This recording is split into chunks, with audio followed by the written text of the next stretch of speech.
morning children and welcome back to your chemistry class. Today we shall begin with a new chapter, that is the S block elements. The S block elements of the periodic table are those in which the last electron it enters the outermost S orbital, right? So the maximum capacity of the NS shell is how many? 2 electrons. Thus, your S block elements, they have valency shell configuration either as NS1, that is mainly what kind of elements are found over here? The alkali metals are found over here, including your hydrogen, and NS2, that is your alkaline earth metals, right? So the elements of group 1, what are they termed as? Alkali metals, and the elements of group 2 are called as alkaline earth metals, right? And helium has been placed in group 18 with the other noble gases. Do remember that. So let us begin to understand what are the elements of the alkali metals first. So if we talk about group 1 elements, the alkali metals are what? Like lithium, sodium, potassium, rubidium, cesium and francium. So they are collectively, what are they called as? Alkali metals. Why? Because they form hydroxides on reaction with water. That is a strong alkali. That is, they form strong alkalis when they dissolve in water. Right?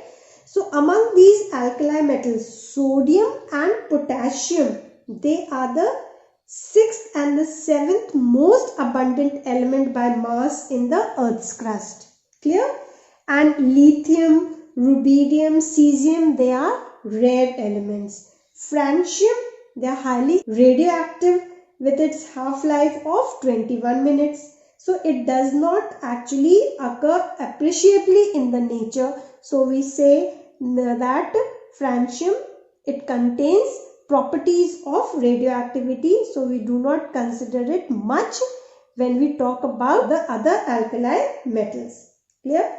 Now let us proceed to understand the atomic properties of these alkali metals. In this chapter we are going to talk about the alkali metals and the alkaline earth metals. So today let us discuss some of the atomic properties of the alkali metals. Now what are atomic properties?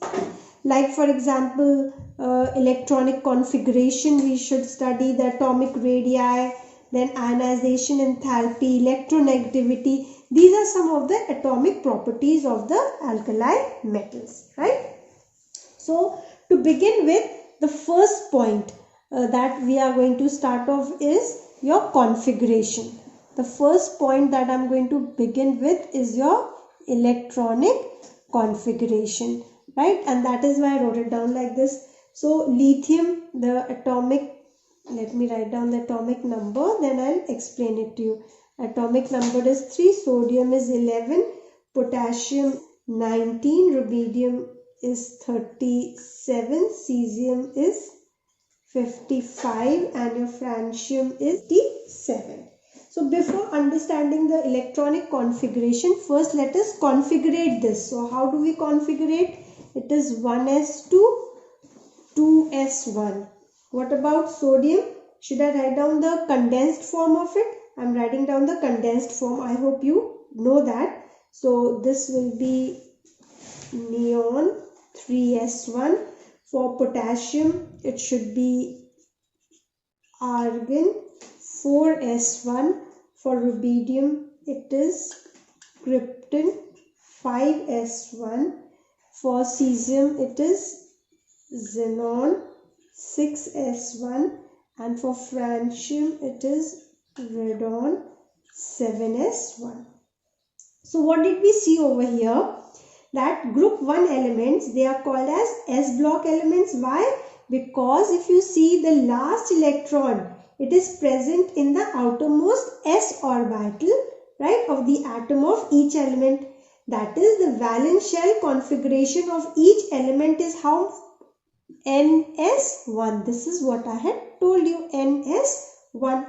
So the elements like lithium, sodium, potassium, rubidium, cesium, francium, they are all placed in the same group of the periodic table. Why? Because each one has the same electronic configuration, that is NS1 of the valence shell, right?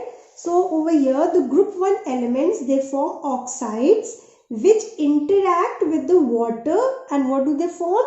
Alkalis, the hydroxides. So these hydroxides, what is the nature? They are basic in nature, alkaline, because they are highly soluble in water, and that is why group 1 elements, they are also termed as alkali metals, right? Now the outermost s electron in each alkali metal, it is well screened from the nuclear charge.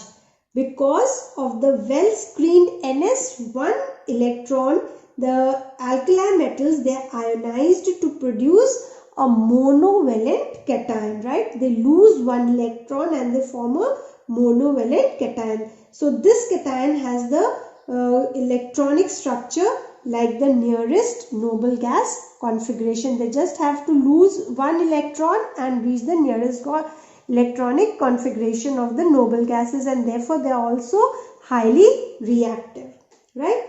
Now next question I would like to ask you, the alkali metals, they follow the noble gas in the atomic structure. So what property of metals can be predicted from this information? We can say that these alkali metals, they are good conductors of electricity. Why are they called good conductors of electricity? Remember, an element is a good conductor of electricity if its atom has more orbitals in the valence shell than the electrons to move in. Clear? What did I say? If the atoms have more orbitals in the valence shell than the electrons to move in, they have orbital like. So in alkali metals, for example, let's talk about lithium, right? There are 4 orbitals. How can we say that? Like 2s1 and 2px, 2py, 2pz. But it has only one electron in its valence shell. So in a cluster of atoms, there are large number of orbitals in which the electrons can move. Thus, the conduction of electricity or the electron, it is facilitated in the metallic crystal. Therefore, these alkali metals, they are good conductors of electricity. All of these elements, they have enough orbitals for the electron to move than the electrons to move in. Clear? I hope this point is understood. Now, let's talk about the second important point, that is the physical state. As I told you, all the alkali metals, they are silvery white, soft and light alkali metals, right? They are silvery white, soft alkali metals.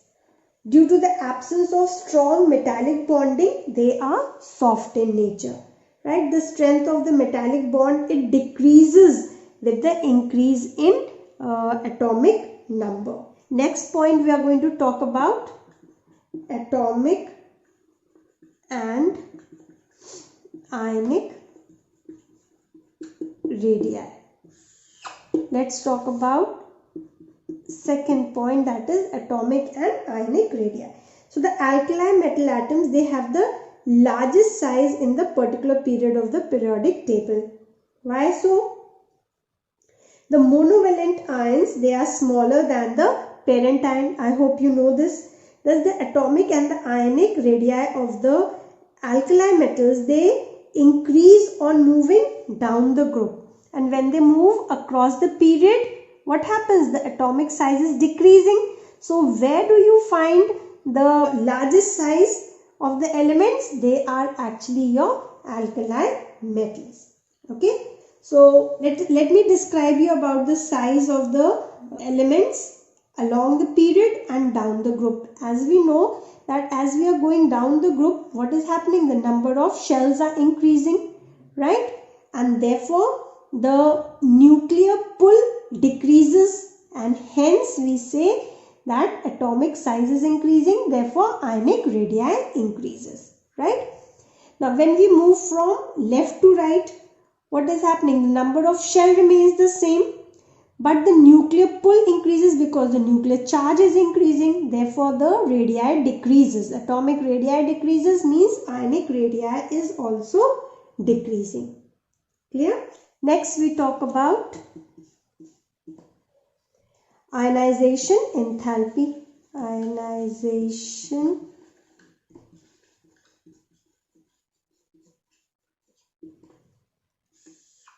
that is called as IE.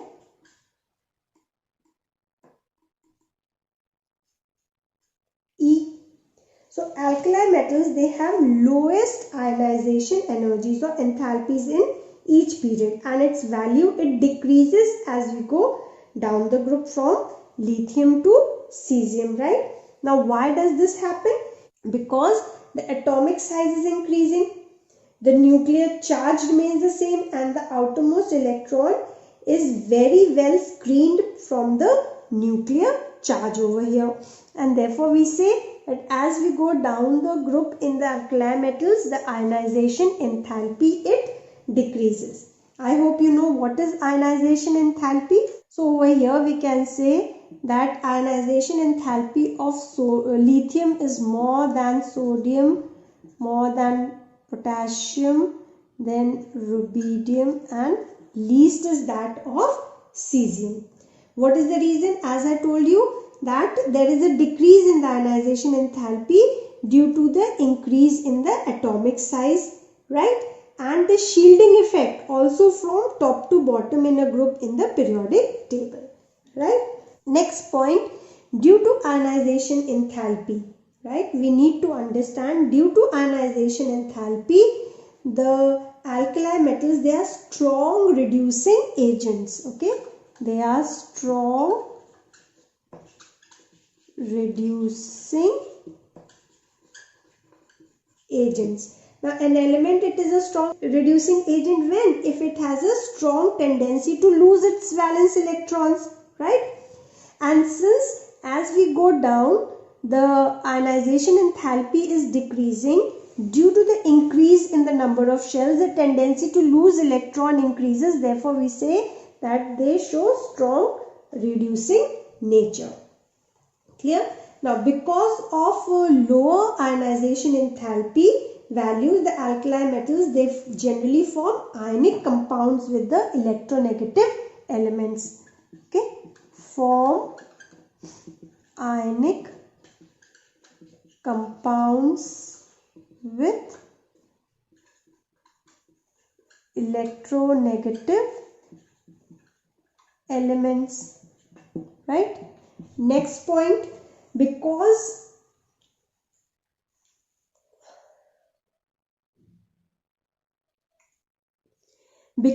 of low ionization enthalpy, these alkali metals, they impart color, right? The color is imparted by these alkali metals in a flame.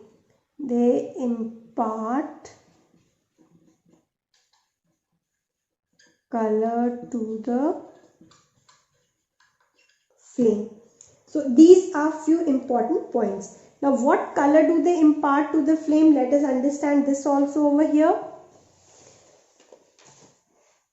So we know that lithium, it gives us crimson red color, isn't it? Sodium, what color does it give? Golden yellow color. Potassium gives lilac color, right? Lilac color is your pale violet color, right? Then rubidium, it gives us red violet color, okay? And cesium gives blue color. So all this color is given to the flame due to what? Due to low ionization enthalpy, right? That is the energy of the flame. It is caused due to excitation of the outermost electrons, which on return to their position, they give out these colored emissions in the visible region. Clear? Next point. Now let us understand the fourth point. Hydration enthalpy. Hydration enthalpy of the alkali metals. So hydration enthalpy of alkali metal, it always decreases with the increase in the ionic sizes. It decreases with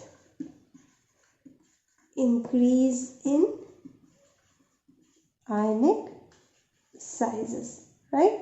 So let's see, like lithium is more, the hydration energy of lithium is more than sodium, potassium, rubidium and cesium.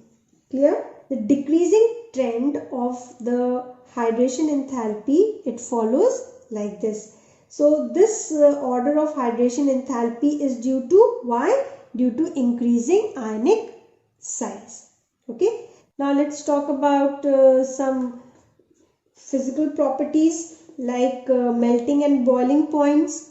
So let's look at the melting points and boiling points of the alkali metals, right?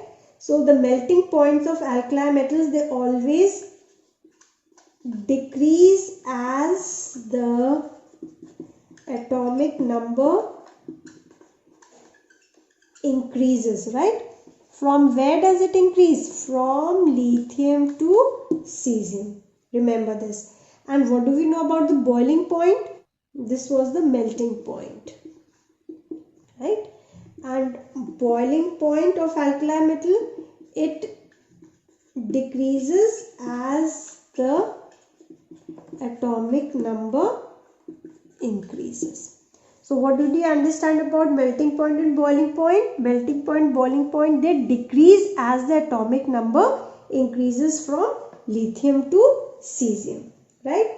The decreasing order of melting point, if you want to learn, you can learn it like this. Decreasing order of melting or boiling point of alkali metals will be how? Lithium will be more than sodium, potassium, rubidium and least will be that of cesium.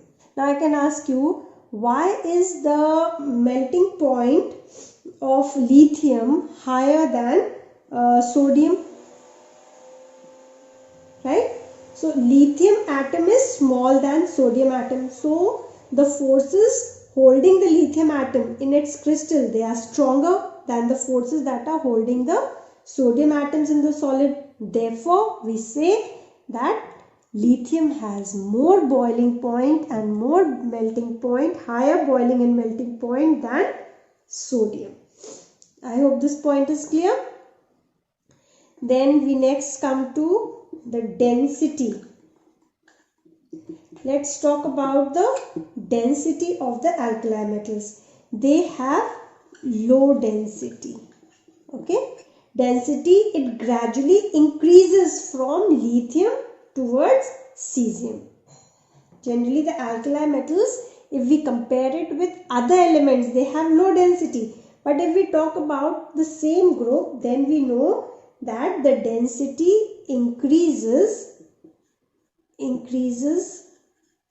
from lithium to cesium in a group, right?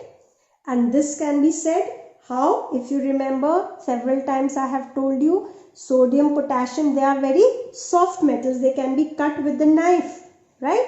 So their density is less than that of cesium. So as you go down, what happens to the density? It increases because the size is increasing, therefore density will be increasing. The higher ones, the lithium, sodium, potassium, they are lighter, so the density is also light. But if you compare it with other elements, then the density of alkali metal is low.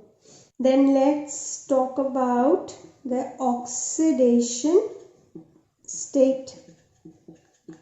So always remember the alkali metals, they always exhibit +1 oxidation state in their compounds, right? And this is attributed due to NS1 configuration of the valence shell. They will never exhibit +2 because of its second ionization enthalpy is very high, right? So alkali metals usually they form ionic compounds with the elements of group 16 and 17. That is the main reason. It is due to the fact why? Because the alkali metals they have 1 electron in the valence shell and they can be readily lost to form a monovalent cation and attain a stable electronic configuration like their nearest noble gas. Followed, I would like to also discuss about some point of differences between lithium and other alkalis. Okay. Now, lithium, it has some anomalous properties, right? Why does it have anomalous properties? Due to its exceptionally small size of the atom and the ion, and it has high polarizing power, right? That is why it exhibits certain anomalous properties. So here, due to its anomalous properties, would like to discuss some differences between lithium and other alkalis. So first point, lithium is much harder. I told you that all the metals they are soft, but I am saying over here that lithium is much harder and has high melting and boiling point than other alkalis. Clear? Then second point of difference, lithium is least reactive, but it is the strongest reducing agent. Lithium is least reactive but strongest reducing agent, right?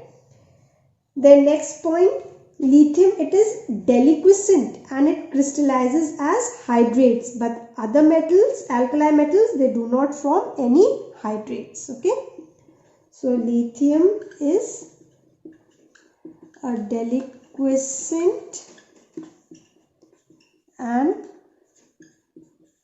crystallizes as hydrates, like for example lithium chloride 2H2, right? Then fourth point, lithium bicarbonate, it is not obtained as solid like other alkali metals, like you have NaHCO3, KHCO3, but this is not obtained as solid like any other alkali metals, right? Then fifth point, lithium fluoride and lithium oxides, they are comparatively less soluble in water than the other compounds of the alkali metals. They are less soluble in water. And another point, lithium nitrate, do you know it gives lithium monoxide, whereas other alkali metals, the nitrates, they decompose to give nitrites, right? For example, NaNO3, if you remember, it gives NaNO2 plus O2, whereas KNO3 will give KNO2 plus O2, but lithium nitrate, it gives lithium oxide instead of a nitrite. I hope these differences between the lithium and other alkalis is clear to you. Now some point of similarities between lithium and magnesium. Now why am I comparing lithium and magnesium? If you remember, they show diagonal relationship. Okay. Some similarities of lithium and magnesium as they show diagonal relationship. Now, what are the properties of lithium and magnesium? Why they show diagonal relationship? So, few points that you need to remember is that I'm writing it down over here, because of comparable, number one, electronegativities, that is lithium, its electronegativity is 1, whereas for magnesium it is 1.20, very close by, isn't it? Similarly, if we talk about atomic radii of both, so for lithium it is 152 pm and that of magnesium it is 160. So that is also very close. Now let's talk about the ionic radii, right? Ionic radii of lithium. This is 76 and that of magnesium is 72. Right? So these are some of the, I hope you can read, it is 2 plus. So I hope you can understand why they show some properties which are similar. That is why we say that they show diagonal relationship. So both are harder and lighter than the other elements in their respective groups. Okay. Then both lithium and magnesium, they react very slowly with water. Right. Their oxides and hydroxides, they are much less soluble than the hydroxides decompose on heating. Then both of them, they form nitrides when they combine with nitrogen. Then the oxides of lithium, that is Li2O, and that of magnesium oxide, they do not combine with excess of oxygen to give us further superoxides. Then even the carbonates of lithium and that of magnesium, they decompose easily and they give out the oxides and carbon dioxide. And both the lithium chloride and magnesium chloride, they are soluble in ethanol. And also, as I told you just now, that lithium chloride is a deliquescent substance, and if you remember, magnesium chloride is also a deliquescent substance, right? So they form aqueous solution. They both form the hydrates.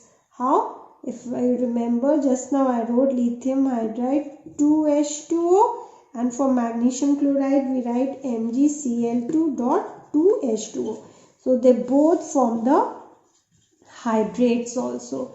So these are some of the similarities due to which we say that lithium and magnesium, they show diagonal relationship. So I stop over here, and in the next video we shall continue talking about some important compounds of this alkali metals. Thank you.